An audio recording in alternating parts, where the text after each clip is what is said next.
What's up, Yu-Gi-2? It's DFishFan here to bring you another deck profile. So for this one, I'm actually going to cover a deck profile that you probably relate with the scrubby side of Yu-Gi-Oh! The Heroic Challengers. But honestly, I want you to second guess that. I want you to think differently about Heroic Challengers after this video. So really quick, I'm going to run through the deck list, and then I'll get over some of the card choices in this deck. So we have one Redox, one Thunder King Ryo, three Heroic Challenger Assault Halberd, um, three Heroic Challenger Double Lance, one Heroic Challenger Spartan, double Fire Hand, double Ice Hand. Yeah, I run the hand engine. Uh, three Heroic Challenger Thousand Blades, two Trouble Diver, and one Heroic Challenger Extra Sword. So that's it for the monster count.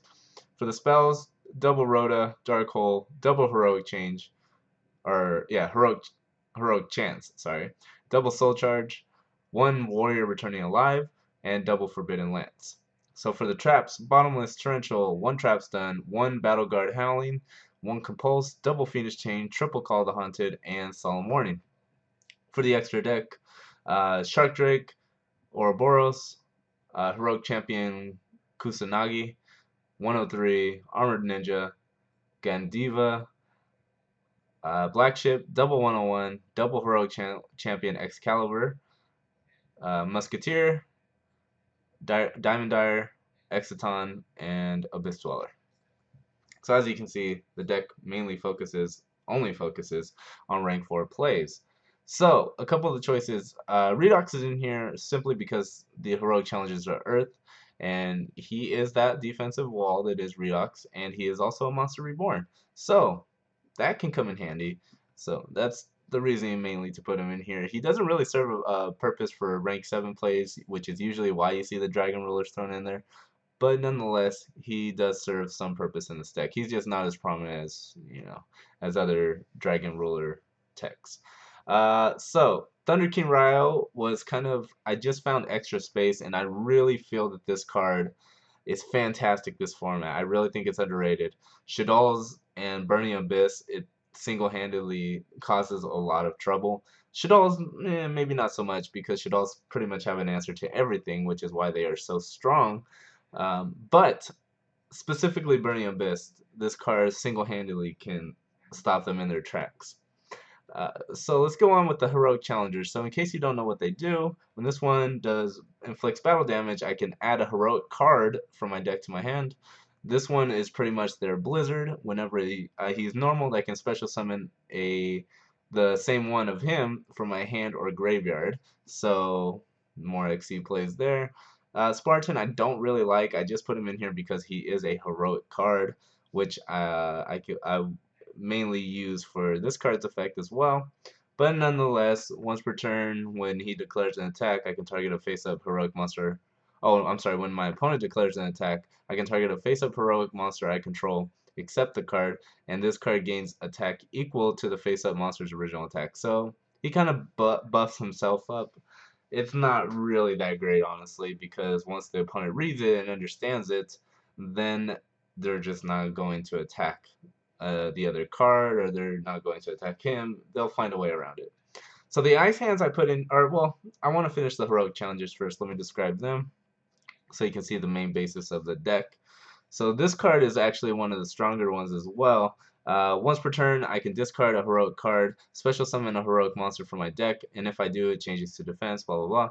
If you activate this effect, I can't special summon for the rest of the turn except heroic monsters, which is a little bit restricting, but nonetheless, that's why we do have the heroic champions in the extra deck. When I take battle damage from a attack or card effect, when I take damage from an attack or card effect and he's in the graveyard, I can automatically special him, which is awesome. Very, very good. And each of those effects I can only activate once per turn. The last heroic challenger is Extra Sword. I'm actually thinking of buffing him up, like putting two of him maybe instead of the Spartan. The only thing is the Spartan's a 16 beater by himself, whereas Extra Sword is only 1,000. So that's kind of my reasoning for this initial deck list to only put one of him. But I really, really like his effect. So whenever he's used as an Exceed material, the Exceed monster gains 1,000 attack is pretty much what it comes down to. So that means the Excalibur will come out at 5,000 when I activate his effect. Gandiva, who is really, really good and who I'm thinking of putting 2 of in this deck, it will come out as a 31 beater, and then Kusanagi will come out as a 35 beater, just by simply using him as an Exceed material.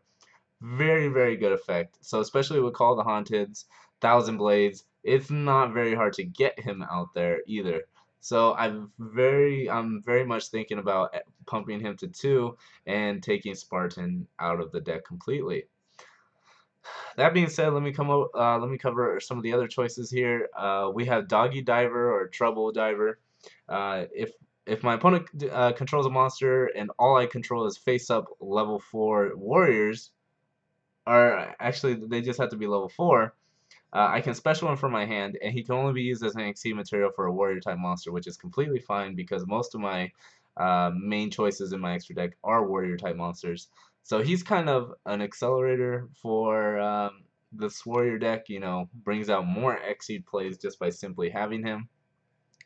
And him along with Assault Halberd can be specialed if my opponent controls a monster, so pretty obviously that's a pretty common thing in the card game for my opponent to control a monster. It's as simple as specialing him and then specialing him afterwards, and instantly I have a 2-card rank 4. Warrior Returning Alive is because of those cards specifically.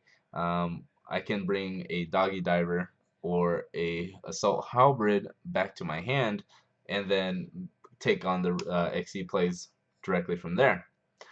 So okay, I'll talk about Heroic Chance. Heroic Chance is a really, really great card. So my thought process behind this card is this deck has potential to OTK simply because of this card. Now, as you heard before, Extra Sword boosts my Exceed monster's attack by 1,000.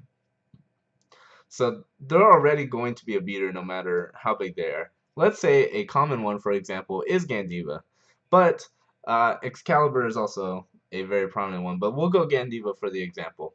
So Gandiva is pumped up to 31 because of Extra Sword's effect. Heroic Chance, what it is I target a heroic monster I control. This turn, double its attack, but it can't attack directly. You can only activate 1 Heroic Chance per turn.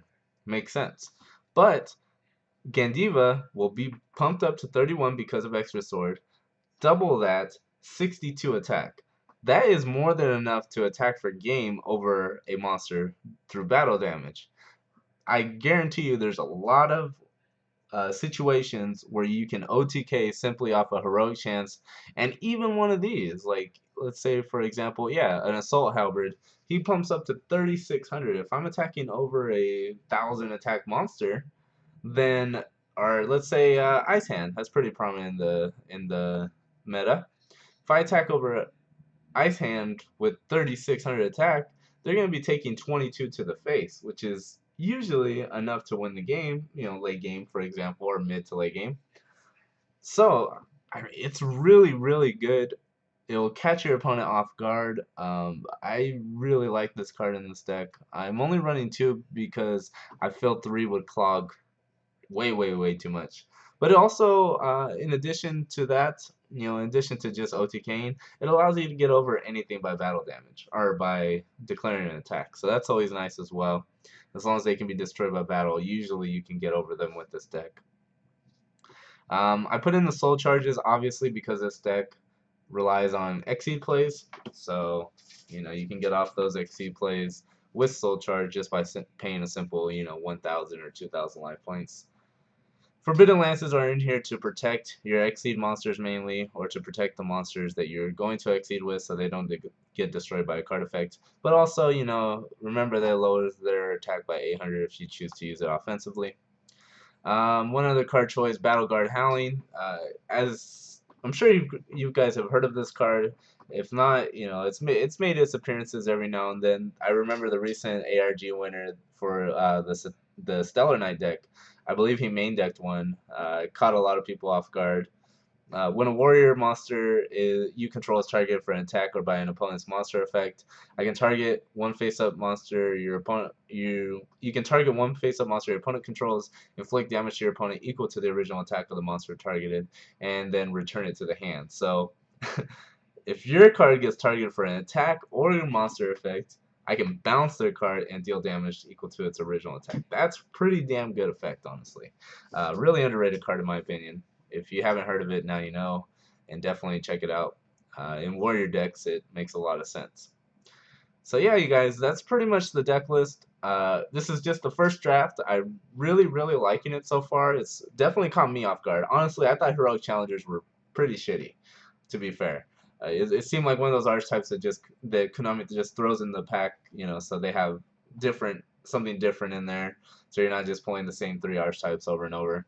Which I understand, you know, those need to exist, but I really feel that this one is one of those similar to Battle Boxers that people don't really take seriously, but it's one of those that can make a lot of noise if played correctly. So that's something I'm going to be doing. You know, I definitely plan on practicing with this deck in the upcoming days, and I'll be updating it frequently for you guys, so definitely be on the lookout. Thanks you guys for watching. Remember to like the video, comment down below. What do you guys think about Heroic Challengers? Do you think they can actually make some noise? Hey, you never know. So thanks once again for watching. Talk to you guys later.